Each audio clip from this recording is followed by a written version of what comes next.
Greetings, everyone. Welcome to week 8 of our online learning. So, according to the schedule, this will be the last week. We're going to be posting lessons for math. So, for those who were able to actually watch all 8 videos, congratulations.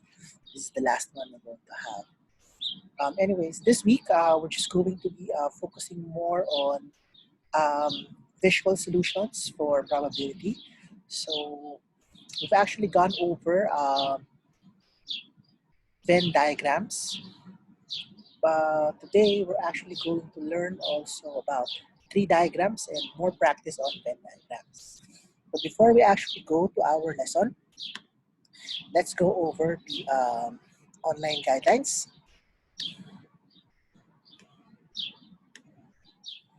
All right. So please be reminded that the PGCPS administrative procedures regarding appropriate use of technology, social media, and email continue to apply to our online instruction. In addition, this session may not be recorded without the instructor's consent. A description of the applicable procedures is provided online in the Student Rights and Responsibilities Handbook. Thank you for your cooperation. So please take note of this particular statement. So if you would like to actually uh, share this video with someone who you feel would benefit from watching it, please do let me know so I can write a written permission allowing them to actually access the video. Also, if you would like to read more on the responsible use, right, and safety procedures with online navigation, especially the PG portal, definitely go over and read it at the student handbook, which can be found at the PG portal. If you don't want to navigate the PG portal, you are free, of course, to just go to our Google Classroom, scroll all the way down to the earliest postings, and you will definitely find a link to the student handbook. Right, now that this is out of the way, we can actually now go over the lesson for the week.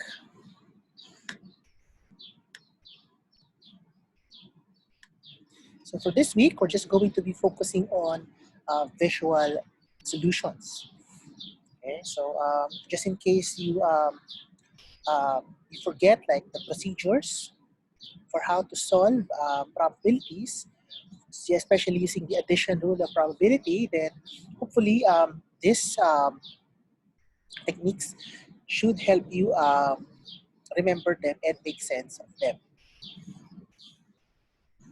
Okay, so lesson objective, it's only one for this week. So we are going to be solving probability problems using tree diagrams and or Venn diagrams. All right, so first we review. So last week we actually spoke about the addition rule of probability and also independent and dependent events. So for two events to be considered independent, the probability of the two events happening together, which can be said as P of A intersection B, or you can say P of A and B, right? It should just be the product of the individual probabilities of each event. So if the probability of both of them happening together is equal to the product of the individual probabilities, then the two events are independent of each other. If they are not equal, then the two events are said to be dependent of each other. Okay, so let's go over to the first example. Okay, so the first example is about COVID-19, right? So this is from what they have broadcasted before, way earlier, before we progress this far, the virus. So let us assume that the probability that one contracts COVID-19 without taking any precautions, so without any social distancing, without any wearing of masks and all that, is 70%. Okay, let us also assume the health department has discovered a test. Okay, so let's say that sometime earlier they discovered a test which is 90% accurate. So when we say 90% accurate, this means that the test has a 90% chance of detecting a positive case, right, for an infected person, and a 90% chance of detecting a negative case for a non-infected person. Okay, we're also going to assume the two events are independent. So the questions are, what is the probability of selecting a person who is infected and gets a positive result from the test? So this is a correct finding. So not so you're looking for a probability of selecting a person which is infected and gets positive from the test, right? Second question is not infected but gets a positive result from test. Okay, so this one is what we call a false positive. Okay, that means they come out as positive in the test, but in reality, they are actually not infected. So this is possible. That's why testing is it's very, very crucial that the percentage of its validity is actually quite high. So you actually reduce the number of false positives. Okay, all right. So if you would like to try this out on your own, you will of course pause the video, and then once you're ready, you can actually unpause the video and then look out the solutions and check your answers.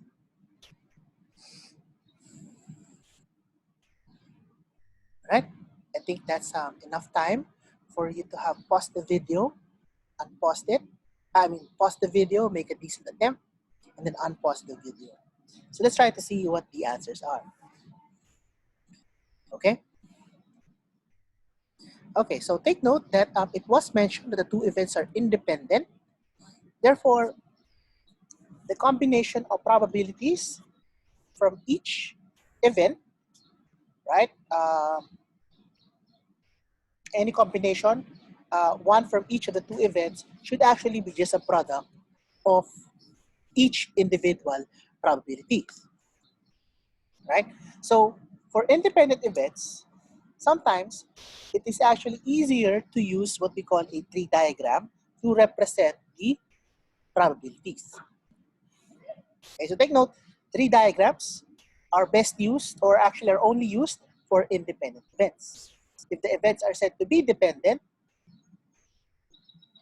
then the tree diagrams need to be adjusted. All right.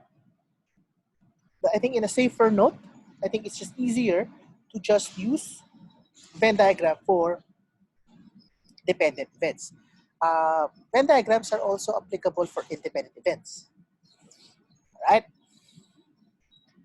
Okay. All right. So here we go now. All right. So we start off with the probability of. So let me just move this. All right. Here we go. Okay. So let's start off with probability A, which is the probability of selecting a person which is infected. According to the problem, 70% chance that the person gets infected without taking any precaution, right?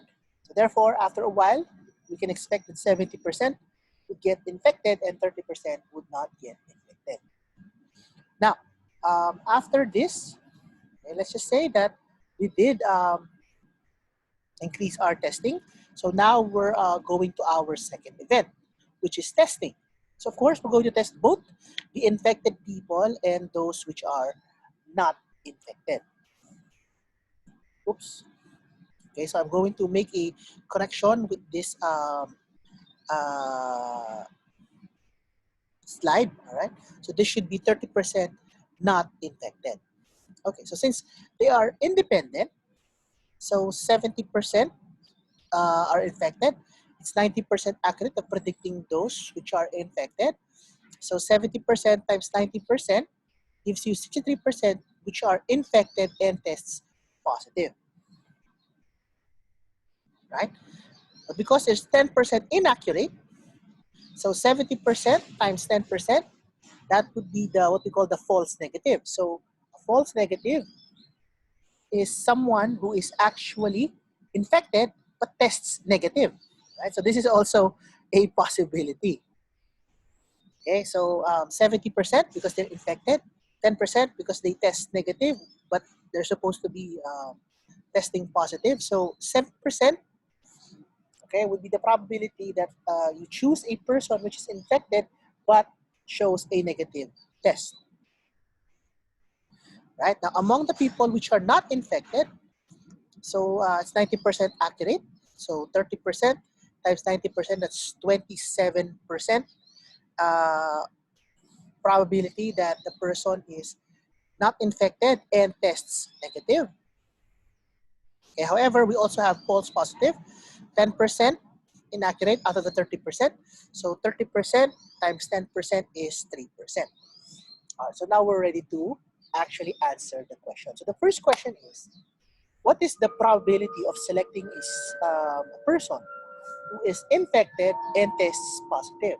So infected and tests positive, that is about 63%. Right, so that's actually the first, that's the answer for the first question.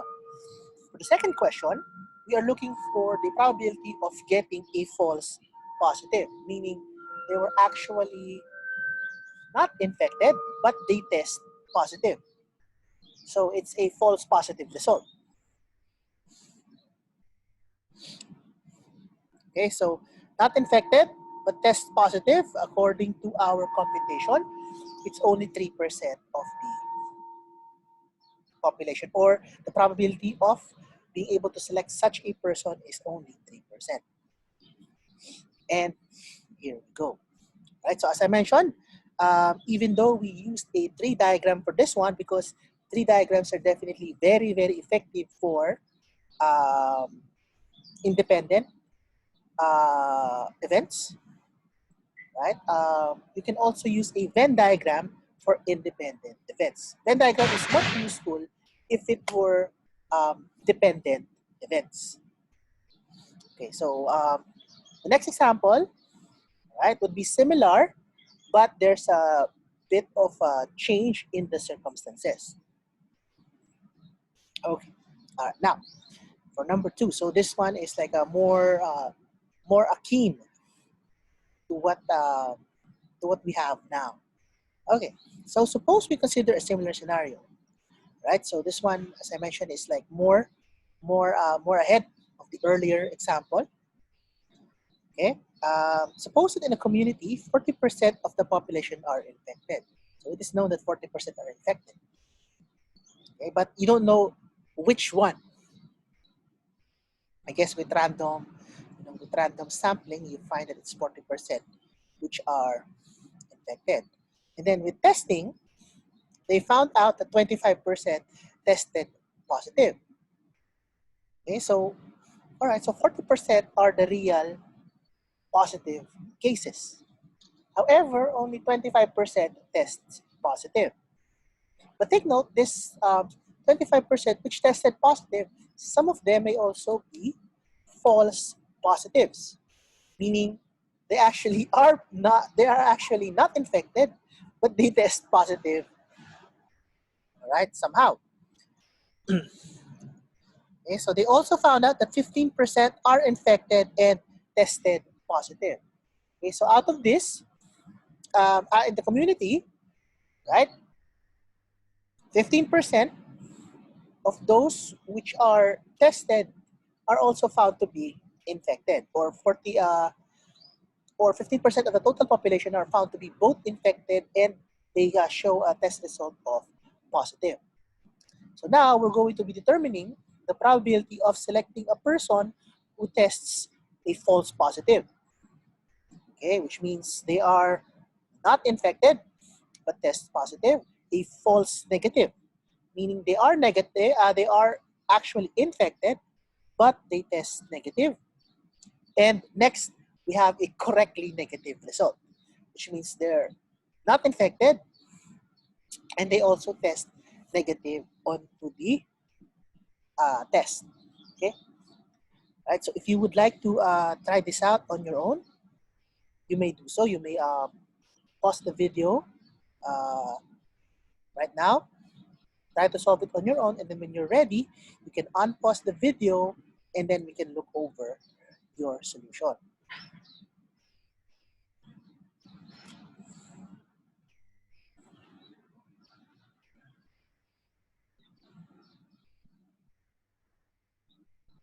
Okay, I think that should be enough time already to actually pause the video and make a decent attempt, and then unpause the video. So now we're going to actually try and answer this problem. So we're going to access our whiteboard.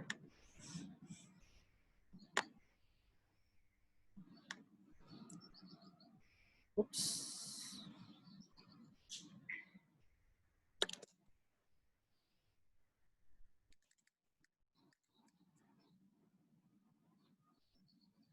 All right. So here we go. All right. So A, let's say A is the probability that they are infected. So this is whether they're infected or not. B would be the testing. Okay, so according to the problem, it says 40%, okay, 40% of the population is infected, right? So that could be like a good estimate through sampling, right? Okay, and then with testing, let's say they tested everyone, they found out that only 25%, okay, tested positive.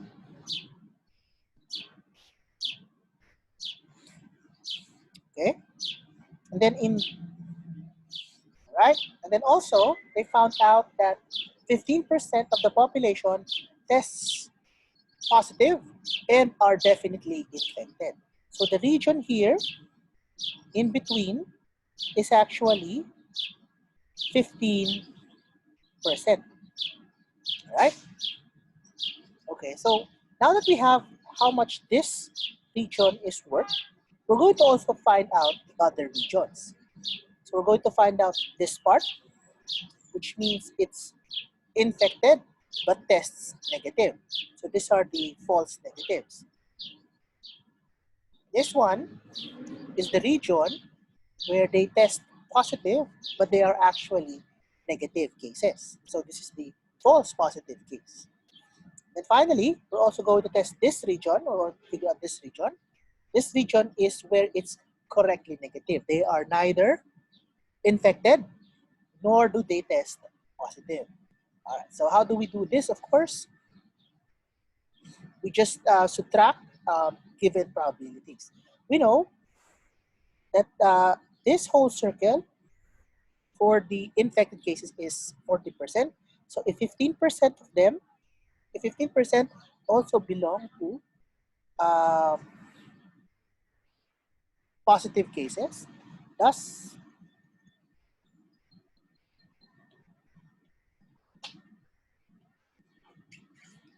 the number of um,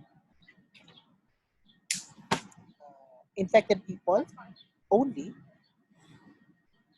right, or number of people infected which tests negative is actually 0.40 minus 0.15. That should be 25%. Okay? So now we know the number of false negatives. Now let's figure out the number of false positives, meaning they test positive, but they're actually negative in nature. So we know it's 25% of the population. So 25%, we're going to subtract that with those who actually test positive and also positive. So this one is about 10%. So 10% of them, okay, is what we refer to as false negatives. Oh, I'm sorry. This one is false positive. This is false negative. 25% the false, oops, 25% the false negative, 10% the false positive. Finally, we're going to figure out the number of real or correct negative. So take note, the total probability should be equal to 1, right? So the whole thing is 1, and then we're going to subtract the probability for every other region. So this region out here for correctly negative should be 1 minus 0.25 minus 0.15 minus 0.10. So 1 minus 0.25, that's 0.75, minus 0.15, that's 0.60, minus 0.10, this is 50%, right? So in the population, 50% um, are the ones who are correctly tested negative. All right. Okay, so let's see whether our answer there matches up. Let's go back to the, all